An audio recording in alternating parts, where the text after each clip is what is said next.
Hey, what's up? Welcome back to my channel. For today's video, I want to share with you some healthy habits that you can implement in your life starting today, right now, if you wanted to. Let's go ahead and get started. Number one, I would say, is to set achievable goals. Okay, so let's say that your first goal is that you want to run a marathon, but you've never really ran before. So it's almost like you're setting yourself up for failure. I would recommend to just scale it back a little bit with the intention of still reaching the end goal. Break it down into smaller goals. So for example, you can say, for the first 3 weeks, I'm gonna run 1.5 miles, and you achieve that. You are more likely to stick with a goal that you can achieve if it's attainable. Once you attain that goal, then you'll scale up a little bit more. Your next goal will be, I don't know, let's say like 2-3 miles. And once you reach that attainable goal, you'll slowly work your way up, because if you wake up one day and say, I'm gonna run 13 miles for the next week, you're probably not gonna do it. You might. Odds are you won't. Start by setting achievable goals that you know you can attain. Number two, I would say, is to change your mindset. I am a huge believer that we are in charge of our own feelings, how we react to certain things. My advice to you is to just change your mindset. Sometimes I wake up and I think, oh, today's gonna be such a horrible day because X, Y, and Z. Where I tell myself, no, even though today's gonna suck, you can find ways to make it better. You can find any positivity in the worst of things. Let's say you are just having a very difficult day. You cannot control what other people are doing or the situation that you perhaps might be in, but what you can control is how you react to said situation. My advice to you, even though it's somewhat vague, is to just change your mindset. There is always positivity in any situation if you choose to look for it. Number three, I would highly advise you to do something that you actually enjoy doing every day. I know a lot of the time, with like a 9 to 5, you get out, you make dinner, you get ready for the day, and then that is your day. It can kind of seem like a very sad reality to where we almost feel like robots, where it's the same day every day, like Groundhog Day, Monday through Friday. And then on the weekends, you have to do chores and catch up on stuff that you couldn't do during the week. But if you just give yourself, I don't know, even if it's just 10 minutes a day to do something that you actually enjoy doing, you will always have something to look forward to. So it can be, I don't know, knitting. It could be going on a half-a-mile walk. It could honestly just be like 10 minutes of watching your favorite show. As long as it's something that you thoroughly enjoy doing, dedicate some time and incorporate it in your day, because there's never enough time, but there's always time for the things that bring us joy, even if it is 5-10 minutes. Number four, I would say, date yourself. And this kind of sounds stupid, but hear me out. I would say once a week, it doesn't even have to be at the end of the week, it could be the beginning, depending on when your week ends. Go for a coffee, go for breakfast, go for lunch, but do it by yourself. And you don't have to go out, in public. You can just stay at home and reflect for, 30 minutes, an hour, however much you need, and just reflect on the week. What was it about that week that you wish you had done better? What were some of the things that brought you joy that you wish you could implement or just dedicate more time to? But I would say this has honestly helped me, because at the end of the week, I look back and I say, what are some of the things that I can improve on? For example, last week, I did not complete my 10 miles a week goal that I had set. I ran 9 miles, which is still, a mile short. But what I've learned and what I'm incorporating now is, at the beginning of the week, I'm gonna try to run as much as I can.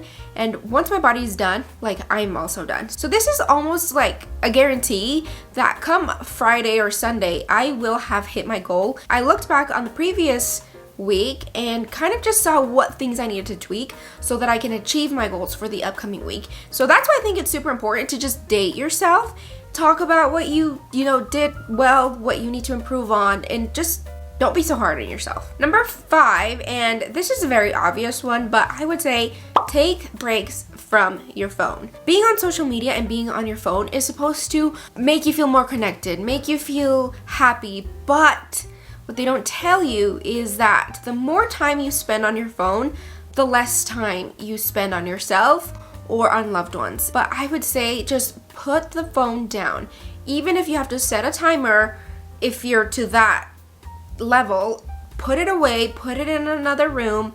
Find something else to do other than being on your phone. Go outside, touch grass, go for a walk, just clear your mind. Allow yourself to actually feel your emotions, to be alone with your thoughts, like without any distractions. You will be surprised the amount of things that you come up with when you're not distracted by social media, by your phone, by text messages, by emails. Just give yourself some time to put it away and just be on your own. Number 6, I would say move your body.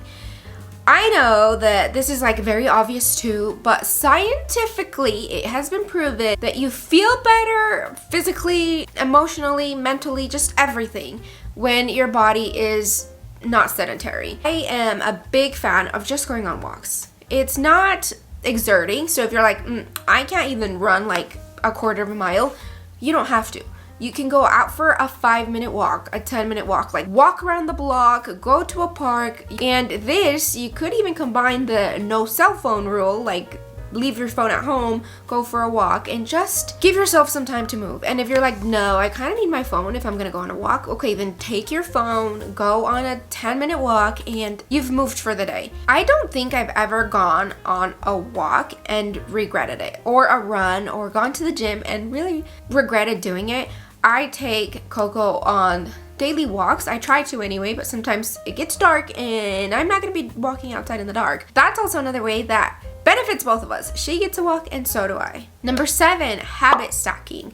This is something that I have been doing, I have no idea how long, but what I'm trying to tell you is stack a new habit with an old one that you currently are doing, because that way you are more likely to stick with the new habit if you're stacking it with one you're already doing. So for example, I know that when I brush my teeth, I'm gonna floss. And I also know that before I shower, I'm gonna take my vitamins. And it's almost like the two just go hand in hand. And now when I do the shower part and I don't take my vitamin, I kind of feel like I'm not even successfully doing my now habit. Does that make any sense? So for example, if you love to drink coffee in the mornings, stack a habit of drinking like 1 cup of water before you drink your coffee. Or for example, let's say you're gonna be on your phone, then stack a 5 to 10 minute reading of any kind of book before you're on your phone. That way you will kind of associate the two and they'll go hand in hand, and when you do one without the other, you'll kind of feel like something is wrong, which will promote you to do both habits successfully. I hope that makes sense, but habit stacking, honestly, I think works wonderfully if you have a habit that you already do consistently every day. Number 8, this one is to meal prep. I am not the cook. Anthony is a cook. He enjoys cooking. I oddly enjoy cleaning, so he does the cooking and I do the cleaning of like everything else in the kitchen. That way it doesn't feel like he's doing everything and we are a team.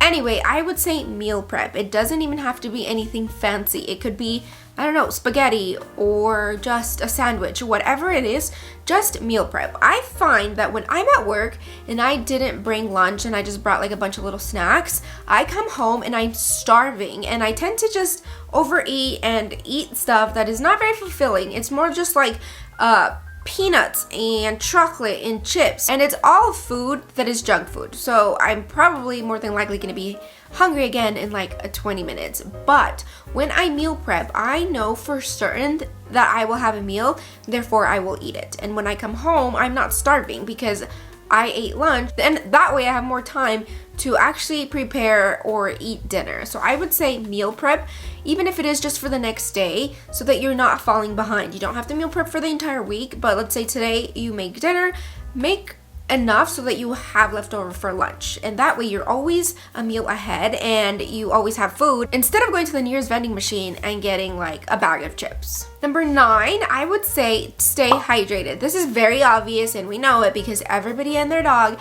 has a Stanley cup or a Stanley bowl. How many people just buy it so that they say they have it but don't actually ever drink from it or stay hydrated? I have found that I sometimes get headaches when I'm not hydrated. And also, I can confuse, or, this is not just me in general, but a lot of the time we confuse hunger with thirst. When your stomach starts growling and you immediately go get a snack just because you think you're hungry? I would say before you go straight to the snack, drink water. If you feel like, oh wow, yeah, I guess I was just thirsty, then it was just your body telling you that it's thirsty. Don't confuse hunger with thirst. So I would say drink water as often and just as many times as you can throughout the day. That way you're constantly hydrated and you're not mistaking hunger for thirst. Don't be thirsty. Number 10, and this is the last habit that I would recommend for you to do, is to be social. I know that social media wants you to think that you are in connection with, the world around you, but to be honest, if anything, I think it's more isolating than connecting, if you ask me personally. So I would say try to be social, make friends, meet new people, and I'm kind of an antisocial person, if that makes sense. So it takes a lot for me to go to do a social thing, but when I'm there, I enjoy talking to people. So if you're similar to me, try to get yourself out of that comfort zone. I think it's very important that we stay socially connected with people, and I mean that in person, not via the phone. Yes, you can, be friends afterwards, but really having that connection with people, I think, is a necessity. We as humans are social beings. We crave connection. We want to be accepted. We want safety. We want to be around people. We are not meant to be isolated. And I've read plenty of studies that show that people live longer when they have people in their life. So I guess if you want to live a longer life, then just go and party every week. No, I'm kidding. But seriously, just find ways to stay connected with people. Go to the dog park, volunteering at animal shelters, or just even like in the grocery store, complimenting someone sometimes leads to a conversation, which could lead to a friendship. So I would say stay connected with people in person. Anyway, thank you so much for watching this video. I hope it was helpful. I hope you pick up 1 or 2 habits from it and you actually implement them. And I honestly too hope that they work for you, because these are habits that have been working for me. And if you try them out and they don't work, it's okay. Start a new habit. But anyway, thank you so much for watching this video. I will see you in the next one. Bye!